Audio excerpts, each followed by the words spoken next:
Россияне готовятся к побегу с Херсонщины. Украинско-польская граница заблокирована, а в правительство Польши попадут националисты. Обо всем этом расскажу подробнее. В эфире «Нехта» самые важные и интересные новости.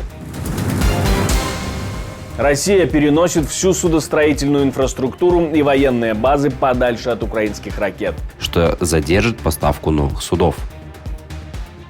Главы мировых банков пророчат новый финансовый кризис. Скорее всего, это будет что-то геополитическое, а не политическое. Американские базы на Ближнем Востоке атакуются несколько раз в день. Спасибо, что смотрите, спасибо вам за доверие. Не забывайте ставить лайки, не забывайте оставлять комментарии под видео и не забывайте подписываться на канал. Это важно и займет всего несколько секунд.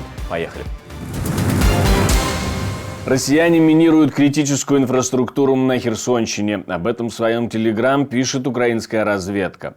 Оккупанты закапывают взрывчатку возле линии электропередач, подстанций, газораспределительных станций и так далее.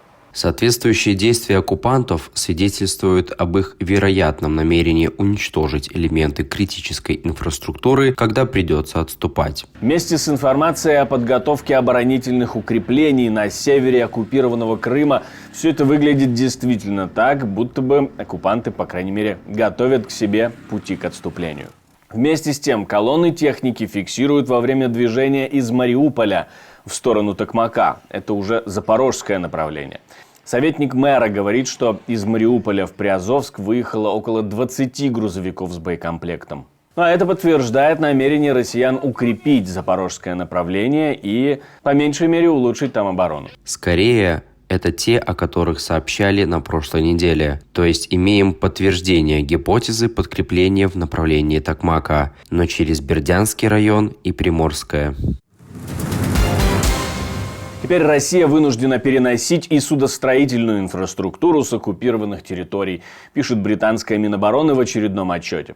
По данным разведки, корвет «Аскольд» проекта «Каракурт», спущенный на воду в 2021 году, не был принят в состав ВМФ РФ, но уже был поражен во время удара по судостроительному заводу «Залив» в оккупированной Керчи. Способность Украины нанести удар по крымской судостроительной инфраструктуре, вероятно, заставит Россию рассмотреть возможность перемещения дальше от линии фронта, что задержит поставку новых судов.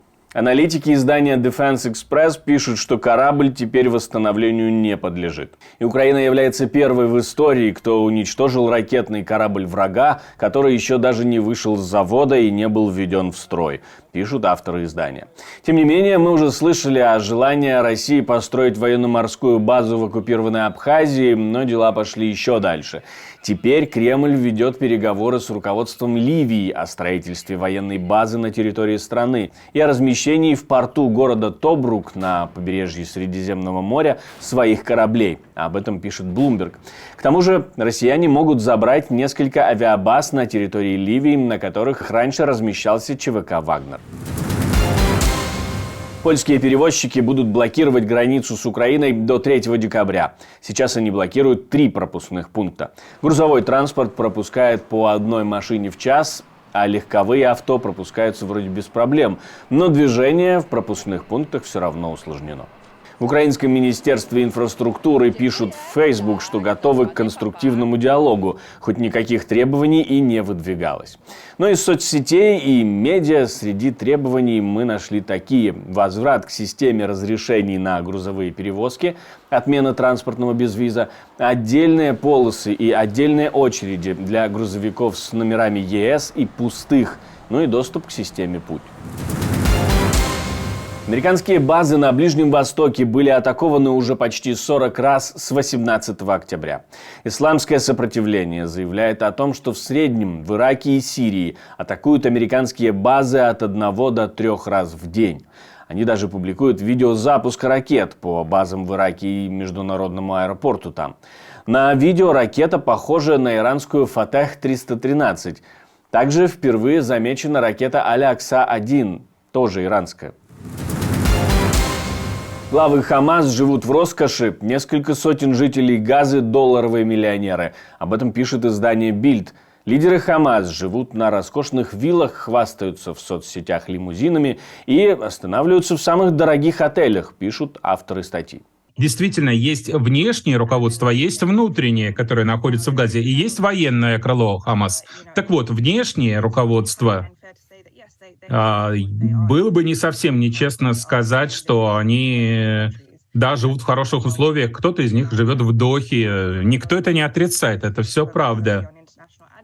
И в основном они занимаются тем, что занимаются адвокацией в пользу Хамаса, поддерживают внешние связи. Да, вероятно, какие-то представители хамасовской верхушки живут и в секторе Газа, но от этого политическая ответственность и юридическая, скорее всего, не снимается. Не только за атаки на Израиль, но и за запрет на эвакуацию для своих же жителей. К тому же руководство организации, отвечающее за финансирование, живет за границами сектора Газа, как пишут авторы Бильд. Хамас накопил огромное богатство и ресурсы на тайных сделках с недвижимостью, в то время как сектор Газа еще больше дестабилизируется, скатываясь в ужасную нищету и экономические руины. Правительство Польши будет формировать действующий премьер-министр Моровецкий. Во всяком случае, попробует это сделать.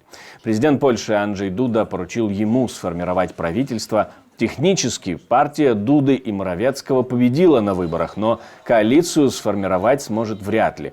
Как и получить поддержку парламента в формировании кабинета министров. Но, тем не менее, Дуда решил попробовать.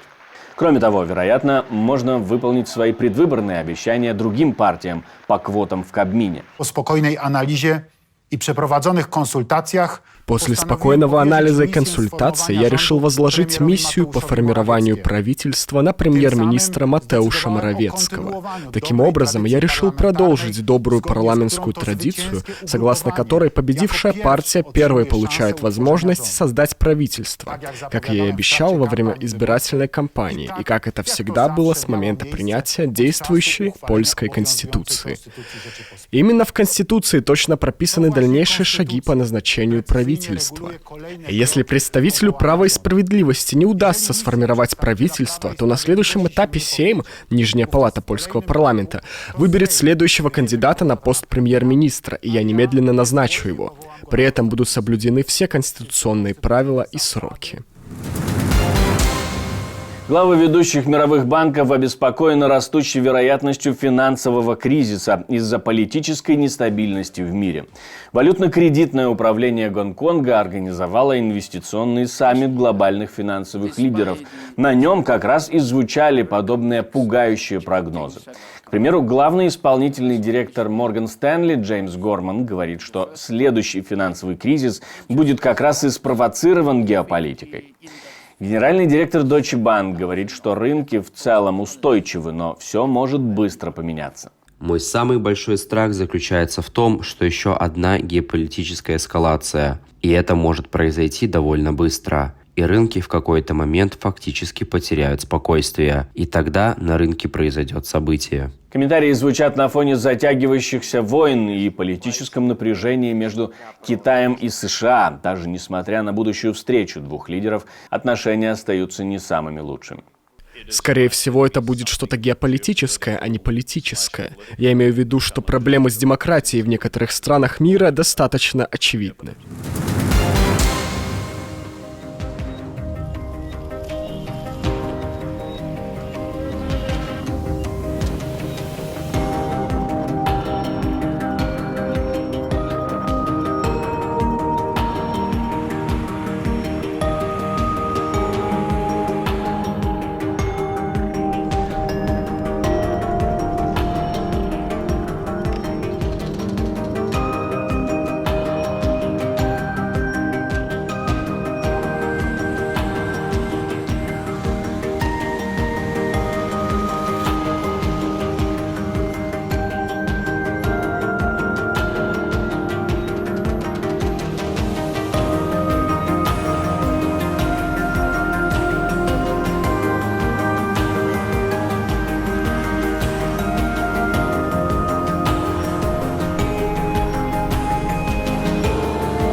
Спасибо, что смотрите, спасибо за доверие. Не забывайте ставить лайки, не забывайте оставлять комментарии. Мы очень хотим знать ваше мнение по поводу того, что происходит в мире и по поводу того, о чем говорим мы в своих выпусках новостей. И не забывайте подписываться на наши странички, это очень важно. Ну а на этом все, до встречи и хороших вам новостей.